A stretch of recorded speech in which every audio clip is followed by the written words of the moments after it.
ассалому алайкум тамошобинони иззатманд. барномаи иттилоотии пайгом аз телевизиони симои шаҳри Панҷакен пешкаш мегардад. ба шарҳи гузоришҳо аз шаҳру деҳоти Панҷакен таваҷҷӯҳ фармоед. дар студия бо шумо Фирӯза Одилзода ва Исмоилҷон Холов.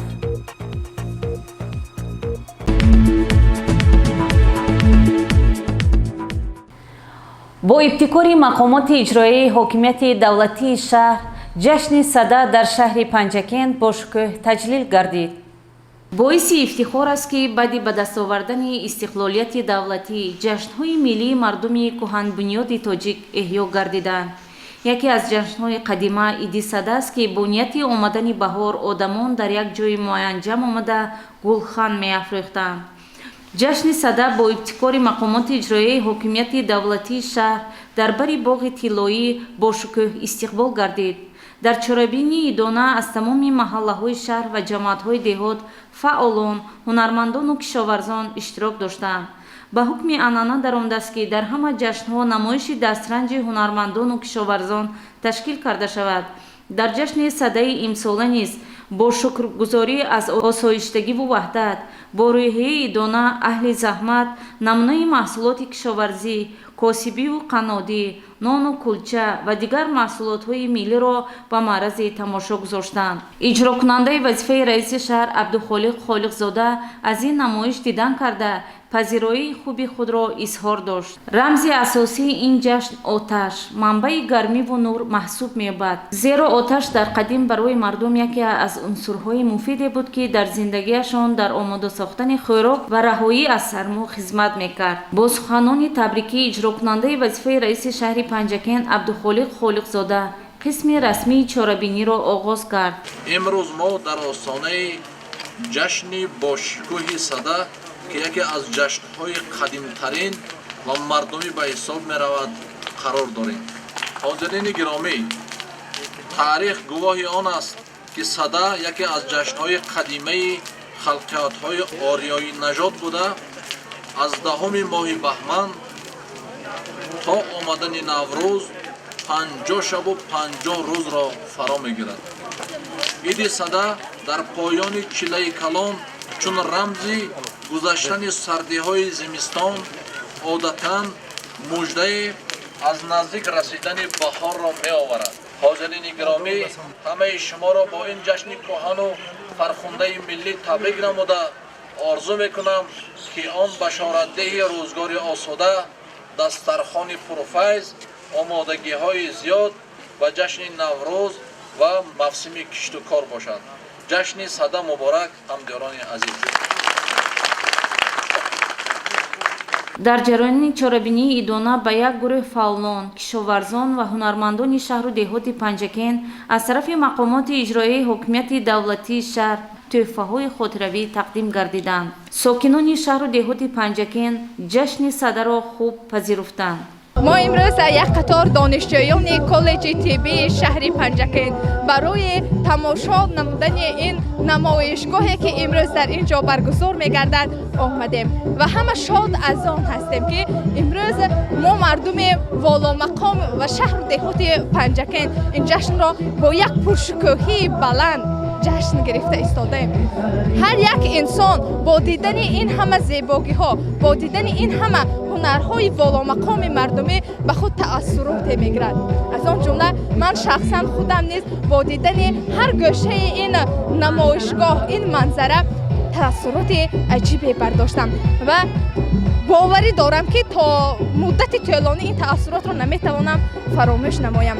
пеш аз ҳама мо ҷавонон шукри соҳибистиқлолии давлатро менамоем ки имрӯз ба мо фурсат муносиб гардиду ҷашни садаро ҷашн гирифта истодем бо ин ҳама бошукӯҳии бузург. ман шахсан худам яке аз ҷавонони озоди ин кишвар сипоси беандозаи худро ба асосгузори сулҳу ваҳдати миллӣ пешвои миллат ҷаноби олӣ мерасонам ки барои мо ҷавонон тамоми шароитҳоро муҳайё оварданд ва мо дар тамоми соҳае ки мехоҳем метавонем касбу фаъолият намоем. бори дигар ин ҳама мардумро ки барои ташкил намудани ин чорабинии заҳмат кашидан аз номи худам инчунин аз номи донишҷӯёни коллеҷи тиббии шаҳри Панҷакен онҳоро табрику таҳсин ва офаринхонӣ менамоям баҳрашон. тамошобинони азиз, гузориши муфассал аз баргузории ҷашни сада дар шаҳри Панҷакен намоиш дода мешавад.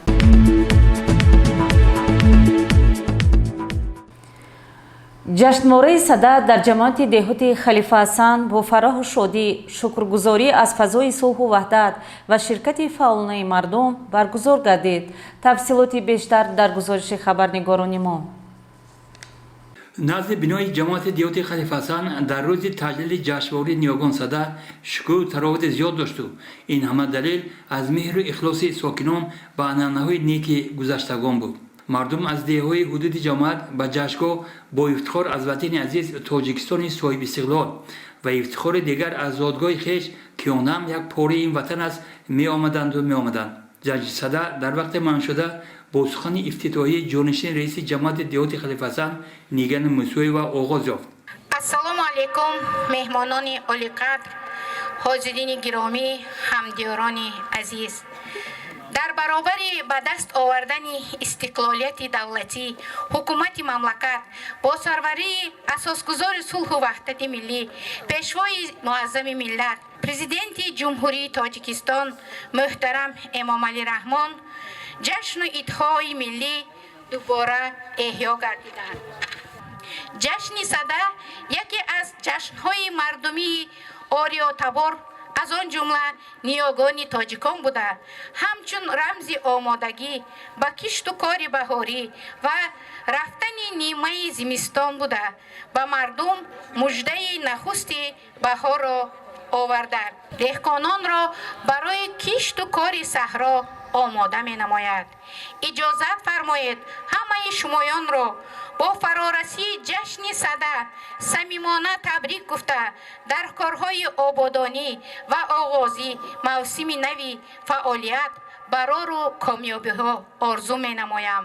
дар ҷашнвора намояндаи мақомоти иҷрои ҳокими давлати шаҳр Фарод Ҳамзаев ширкат дошт ва паёми табрикии иҷрокунандаи вазифаи раиси шаҳр Холиқзода Абдухолиқро бахшида ба сада қироат кард. ҳамдиёрони азиз, бо шарофати истиқлолияти давлатии ҷумҳурии Тоҷикистон ва сиёсати хиратмандонаи асосгузори сулҳу ваҳдати миллӣ, пешвои миллат, президенти ҷумҳурии Тоҷикистон муҳтарам Эмомалӣ Раҳмон, анъанаҳои аҷдодиамон, ҳунарҳои мардумӣ ва ҷашнҳои миллӣ аз нав эҳё гардида дар арсаи ҷаҳонӣ муаррифӣ карда шуд. имрӯз мо дар арафаи ҷашни сада, ки яке аз ҷашнҳои қадимтарин ва мардумӣ ба ҳисоб меравад, қарор дорем ва бо арзи сипос ва эҳтиром мардуми меҳнатқарини диёрамонро бо таҷлили ин ҷашн табрик намуда бароятон саломатӣ ва рӯзгори хушу осоишта таманно менамоям. сада яке аз ҷашнҳои қадими халқиятҳои ориёнаҷот буда, аз шумораи 100 гирифта шуда аз 10-уми моҳи баҳман то омадани наврӯз 50 шабу 50 рӯзро фаро мегирад. иди сада дар поёни чиллаи калон чун рамзи гузаштани сардиҳои зимистон одатан муждае аз наздик расидани баҳорро меоварад. бахусус деҳқонон дар шаби сада бори дигар бузургдошти худои гармию фурӯғи меҳрро ёдоварӣ намуда бо афрӯхтани гулханҳои бузург шодиву хушҳолӣ менамуданд. сада моҳияти пирӯзии рӯшноиро ба торикӣ ифода намуда бо тантанаи оташафрӯзии омадани фасли баҳору муждаи наврӯзро мерасонад. асосгузори сулҳу ваҳдати миллӣ, пешвои миллат, президенти ҷумҳурии Тоҷикистон муҳтарам Эмомалӣ Раҳмон таъкид намуданд ки сада ба монанди наврӯз ва меҳргон таҷассумгари суннатҳои неки инсонист, ки файзу баракати хони пурнеъмати кишоварзонро инъикос мекунад. агар хуршед бо нури гармии худ ва фурӯзонии хеш ба зиндагии одамон гармӣ ворид карда бошад, пас оташу рӯшноӣ барои мунаввар сохтани қалби онҳо ва идомаи зиндагиашон асос гузоштааст. дар баробари ин ниёгони пешини мо рӯи худро ба сӯи оташ намуда дастони худро ба сӯи хуршед мебаранд ва барои беҳбудии рӯзгори хеш аз оташу хуршед мадад металабиданд. абулқосим фирдавсӣ дар шоҳномаи безаволи хеш пайдоиши ҷашни садаро ба подшоҳи дуюми пешдоди ҳушанг нисбат медиҳад. шаб омад барафрӯхт оташ ба кӯҳ, ҳамон шоҳу дар гирди шоҳон гурӯҳ. яке ҷашн кард он шабу бода хвард, сада номи он ҷашни фархунда кард. зи ҳушанг монд ин сада ёдгор, басе бод чуну дигар шаҳриёр. Сада ҷашни кишоварзон ва деҳқонон буда дар тоҷикистони азизи мо маҳбубияти зиёде пайдо намудааст. Суннатҳои ҷашни сада ин тозаву озода нигоҳ доштани хонаву манзили худ, обод кардани маҳалли зист, сарсабзу хуррам гардонидани гулгаштҳо ва тоза кардани ҷӯйборҳо ба шумор меравад.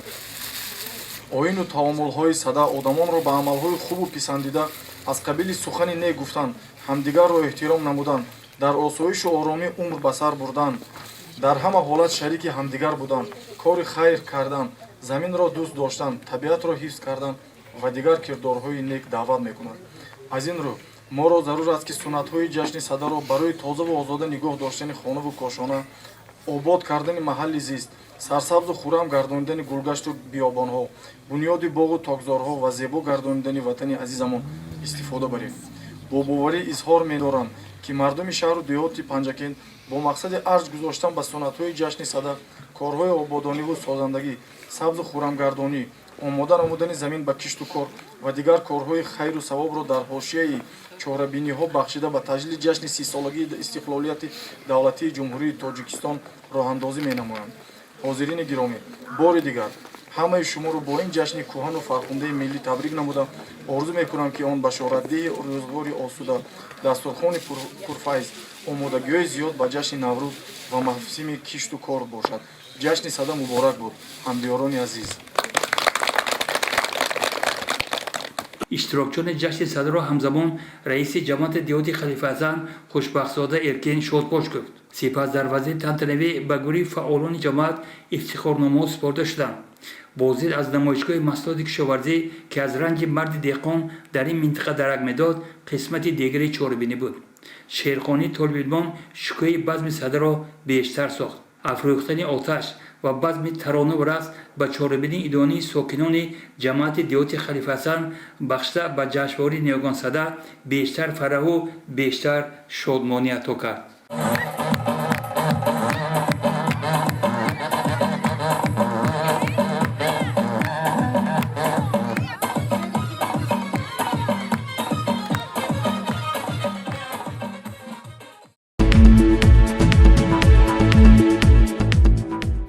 идомаи барномаи иттилоотии Пайгом бо иқдоми Вазорати Тандурустӣ ва ҳифзи иҷтимоии аҳолӣ ва Кумитаи дини назди ҳукумати Ҷумҳурии Тоҷикистон эътиборан аз 1 феврали соли равон фаъолияти масҷидҳо иҷозат дода мешавад. ба мусоҳибаи мо алоқаманд ба ҳамин мавзӯъ бо сархатиби масҷиди ҷомеи шаҳр қори Аминҷон Ғафоров таваҷҷӯҳ намоед. ассалому алайкум ва раҳматуллоҳи ва баракотуҳу. муҳтарам бинандагони гиромӣ, мо даргоҳи худованд шукр мекунем ки чунин як ватани озоду ором дорем ва алҳамдулиллоҳ бо супориши Вазорати Тандурустӣ ва Кумитаи дин ва ҳукумати Ҷумҳурии Тоҷикистон супориш шуда ки иншоаллоҳ аз 1 феврал рӯзи душанбе аз намози бомдод сар карда тамоми масҷидҳои Ҷумҳурии Тоҷикистон ба фаъолият оғоз менамоянд ва албатта ин як неъмат аст ки худованд боз як бори дигар дарҳояшро барои бандагонаш кушода то ин ки ибодати ӯро ба ҷо биёранд ва ҳаққи ватану ин кишвар ва фарзандону мардуми ин диёру ва пешвои миллат дуо гӯем ки худованд ҳамеша тинҷию оромию саломатию хушбахтиҳоро насиби мардуми Тоҷикистон ва тамоми олам гардонад. албатта бо кушода шудани масҷидҳо супориш тибқи дастуроти Вазорати Тандурустӣ ва Кумитаи дин чунин қоидаҳо бояд риоя шавад ки ҳар кас ҷои намози худашро бо ҳамроҳи худ биёрад ва ҳангоми ба масҷид омадан бо ниқоб пӯшидагӣ бошад ва ҳангоми намоз гузоридан низ фосилаи иҷтимоӣ бояд риоя шавад. байни ҳар намозгузор ба масофаи 1 метр و 50 سانتیمتر یا اینکه 1 متر و 30 سانتیمتر فاصله اجتماعی باید که رعایت شود.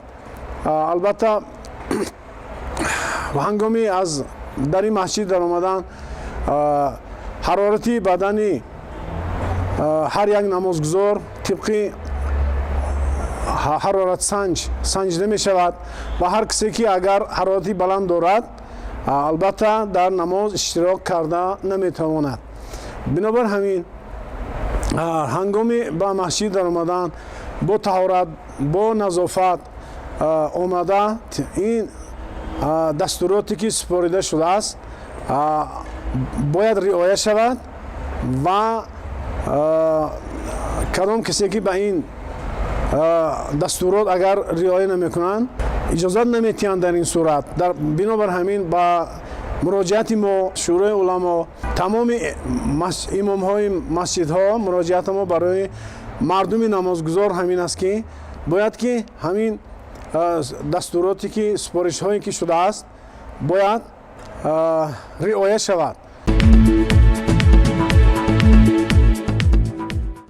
عملیات محافظت مرحله یکم که با اشتراک کارمندان قسم مستقل حربی کننده شده خدمات دولتی آتش نشانی اوید به محافظت شهر پنجکن یکجا با کارمندان میلیسا شبکه های برق و چند ساختار دیگر گذرانده شد.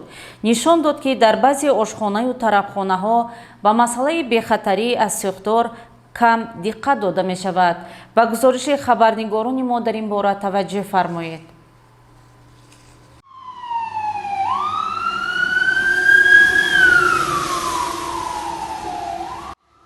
انا همین طور با یک خانم نظری در استفاده برق، گاز یا دیگر منبعهای گرمایدهی بناها آتش گرفته تلفات مالی جانی به قطع گرفته می شود و در بسیار مورد محض بنابر بی‌مسئولیتی مسئولان آشخانه، طرفخانه و چایخانه و دیگر نقطه‌های خدمترسان آتش علنگه می‌زند و هم تر می‌سوزد و هم خشک. با مقصد پیشگیری چنین حادثه‌های ناخوش رئیس مشترک با اشتراک کارمندان نظارت دولتی بی‌خطری از ساختار قسم مستقل حربی کننده شده خدمات دولتی آتش‌نشانی در شهر پنجکن، ناظران میلیسیا، مسئولان جمعیت سهامی گشاده شبکه‌های برق پنجکن و چند ساختارهای دیگر گذرانده شد. سنجش از طرفخانه استقلال واقع در مکه شهر آغاز یافت. از آن هیئت اینجا حالت رعایت طلبات بی‌خطری از ساختار را سنجیده برابر پیش‌روی‌ها یک قطار کمبودی‌ها را آشکار نمودند. سنجش در آشخانه خوشروز نشان داد که اینجا هم طلبات‌های ضد ساختار با پررگی رعایت نمی‌گردد. عجیب بود که در این آشخانه بالون گاز را با لطه پنهان کرده بودند و سبب چنین رفتار را نتوانستند شرح دهند. از طرف کارمندان خدمات دولتی آتش‌نشانی تو را آگاه کرده بود یا نه؟ همین استفاده بردن در داخل آشخانه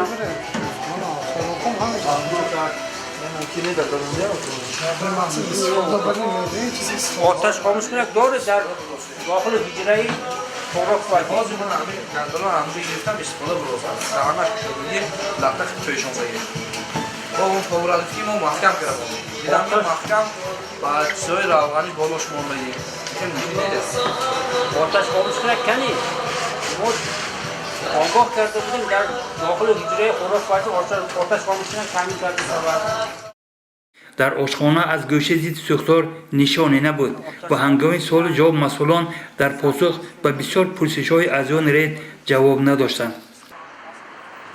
در آشخانه ادرس بنابر استفاده نبردن گاز طبیعی طلبات ضد ساختار تا جای رعایت می‌گردید. در تخانه طرفخانه سر از 5500 بالون گاز نگاه داشته می‌شدند که آنها البته خف ساختار را به عمل می‌آوردند. اینجا هم گوشه ضد ساختار تشکیل نشده بود. از آن رید را حالت رعایت قاعده ضد ساختار در چایخانه دلکشا به هر حال خوشتون ساخت، زیرا اینجا در این مسئله تا جای مسئولیت احساس می‌نمودند. قسم مستقل حربی کننده شده خدمات دولتی آتش‌نشانی شهر پنجکن به معلومات شما می‌رساند که در ماه ژانویه سال جاری در اساس فرمان وزارت کارهای داخلی جمهوری اسلامی تحت رقم 224 از 16 اپریل 2015 سال از طرف کارمندان قسم عملیات کاری تحت سرلوحه محافظت مرحله یکم در حدود شهر و جماعت‌های شهر پنجکن گذرانده شده است. مقصد گذراندن این عملیات کارهای فرماندهی با شهروندان اوید ایروی قاعده به خاطر اساختار در منزل‌های استقامتی و انشاءات‌های دولتی ناواسته از شکل مالکیتشان میباشد. در دوام ماه январи соли 2021 تا سنه 27 январи соли 2021 سال 4 عدد حادثه ناخوش سوختار و 1 عدد حادثه ناخوش به قید گرفته شده است. سنه 25 январи соли 2021 سال در آشخانه سمرقند واقع در خیابان رودکی که به شهروند طلای یورقی استقامت کننده شهر پنجکند جماعت دهاتی امامدار دهه میکده تعلق دارد حادثه ناخوش به عمل آمده است.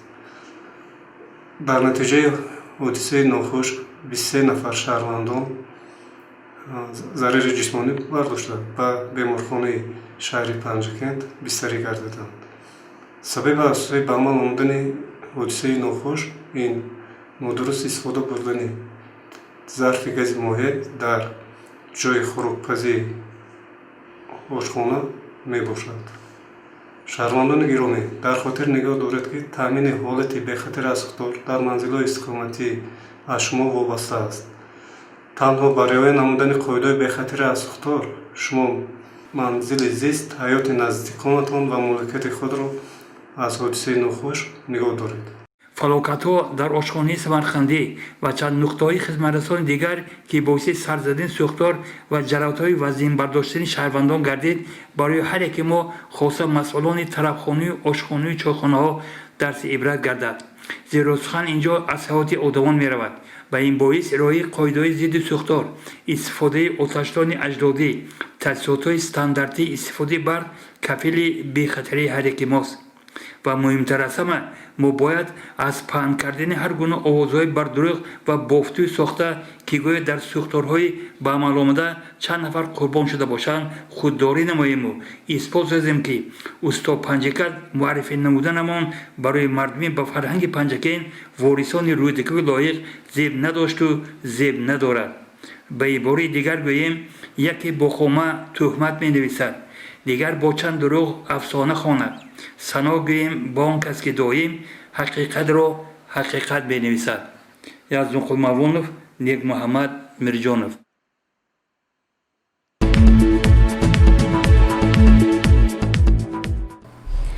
جشن صدا یادگار از نیاگان است و ما باید به آن احترام گذاریم. همین گونه محتوا داشت چاره‌بینی در جماعت دهاتی سرز. ساکنان جماعت دهاتی سرز جشن نیاگان صدا را با شکرگزاری از فضای صلح و وحدت و جانبداری از سیاست اساسگذار صلح و وحدت ملی پیشروی ملت پرزیدنت جمهوری تاجیکستان محترم امام رحمان که در احیای سنت‌های نیاگان از جمله صدا نقش ناتکرار دارند استقبال گرفتند. بعد از زمان استقلالیت اساسگذار صلح و وحدت ملی پیشروی ملت پرزیدنت جمهوری تاجیکستان محترم امام رحمان این جشن قدیمی را دوباره احیا کردند. کشاورزی از ساحه اساسی اقتصادی جماعت دهات محسوب گردیده در جماعت دهات سرازم 7 خواجگی دهقانی کلکتیوی 43 خواجگی دهقانی انفرادی فعالیت میکنند. از این زیاده از 11,000 سهامداران خواجگی‌های دهقانی به زمین‌های جماعت دهات سرازم با دهقانی مشغول میباشند. عید صدا مبارک باشد هموطنان عزیز. آن روز دهقانان با افتخار از دستاوردهای خویش در سال 2020 سخن رانده اصرار داشتند که حاصلگیری را در سال 2021 سال 30 سالگی جشنواره استقلالیت دولتی جمهوری تاجیکستان نیز زیاد می‌نمایند. من رئیس خواجگی دهقان به نام تایلان ارسلان غوث‌الدین میباشم. من امروز در جماعت سرازم یکی از عیدهای بزرگ عیدهای دهقان عید صدا گذرانده شده است. هم در این عید همه خواجگان دهقان جماعت سرازم اشتراک دارند. خواجگی ما اساساً با شالیکاری مشغول می باشد. قریب 180 گیتار شالی میکاریم. به غیر از یعنی 80 گیتار ما 2020 سال کارتوشکا کاریدیم. از کارتوشکا من حاصل دهقانای ما نقض گرفتند. همه دهقانان با عید samimona muborakbod میگم. Bu bayram bilan hammani chin yurakdan samimiy tabriklayman. Mana shu bizning 2021-yildagi hosilimizga bu qadam qo'yish. Xudo xolasa hosilimizga hosil qo'shilsin, hammaning kayfiyati chog' bo'lsin. Bizda yerda qancha e'zozlab, qancha hurmatlasak, bizni yer ham shuncha hurmatlaydi. Shuning uchun bahorgi bayram irmasiga, ekin tikilariga mahkam tayyorgarlik bilan ko'raylik. Hammani shu bahor bayrami bilan tabriklayman. Oilasiga dehqonchilikka baraka, oilasiga sog' salomatlik, hammaning umri uzoq bo'lsin. Shimolar, mutaxassison, raison, shimolar, bu idi, bu sadaqati, tabriknomadan bu oyanda ko'riton muvaffaqiyat tamom o'tiram. İşlerimizga muvaffaqiyatlar tilaymiz. Mana kattalarimiz, mana podsholarimiz, imomlar janobi Rahmon ham uzoq umr, baxt, saodat tilaymiz. Kelajakda yurtimiz obod bo'lsin, bundan da gullab yashnasin. Hamma o'z orzu havaslariga yetib, nimaki niyati bo'lsa, Alloh niyatiga yetkazsin. Hamisha baxtli, saodatli yoshlarimiz ham o'lib o'sib, baxtli, saodatli bo'lsin. البته هر یک جشنواره با ثبت سرود بیشتر شکوه میگیرد. در جماعت دیوتی سرد نیز جشن صدر را با روحی ایدانه استقبال گرفتند.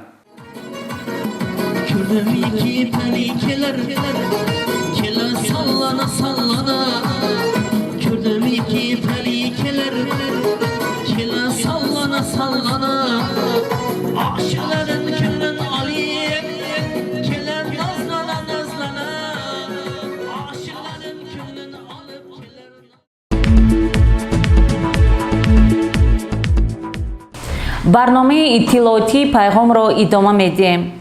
در مؤسسه تحصیلات میانه عمومی رقم 3 با تربیت وطندوستی و مهنت دوستی و کسب انتخابی خوانندگان آموزگاران توجه خاصه میدهند.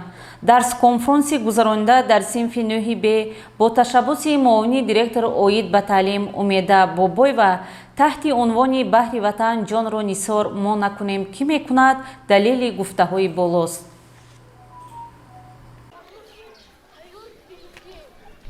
соҳаи маорифро шахсотуни давлату давлатдорӣ дар тамоми ҷаҳон донистанд. маориф дар рушди ҷомеа мавқеи шоиста дорад. дар муассисаи таҳсилоти миёнаи умумии рақами 3 омӯзгорон роҳҳои самарабахши таълимро ҷустуҷӯ карда дар дарсҳо татбиқ менамоянд.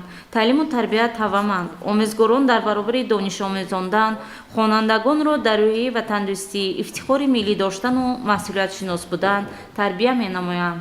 дар конфронси гузарондашуда дар синфи 9Б бо ташаббуси муовини директор оид ба таълим умеда бобоева تحت عنوان بحر وطن جان را نثار ما نکنیم که میکند دلیل به آن بود که خوانندگان در روی وطن دوستی ارج گذاشتن به میراث نیاگان تربیت یافتند. خوانندگان در رفت درس در وصف وطن تاجیکستان شعر و گفتارها قرائت نموده سرودهای دلچسب سراییدند. صحنه‌چه به نمایش گذاشته آنها با نام وطن سر می شود از گهواره خیلی دیدنی بود. همزمان طالب علمان در درس کنفرانس درباره تاریخ بیش از 6000 ساله مردم تاجیک معلومات‌های دقیق را پیشنهاد نمودند. در درس خوب به راه ماندن تربیت مهنتی و کسب انتخاب‌کنی خوانندگان نیز مشاهده شد. خوانندگان لحظه دمگیری درس کنفرانس را با اجرای رقص‌ها خاطرمان گردانیدند. تأثیرات خود را از گذراندن درس کنفرانس دиректори муассиса мукаммал ва шоида баён намуд. барномаи алоҳида аз ҷараёни дарс намоиш дода мешавад.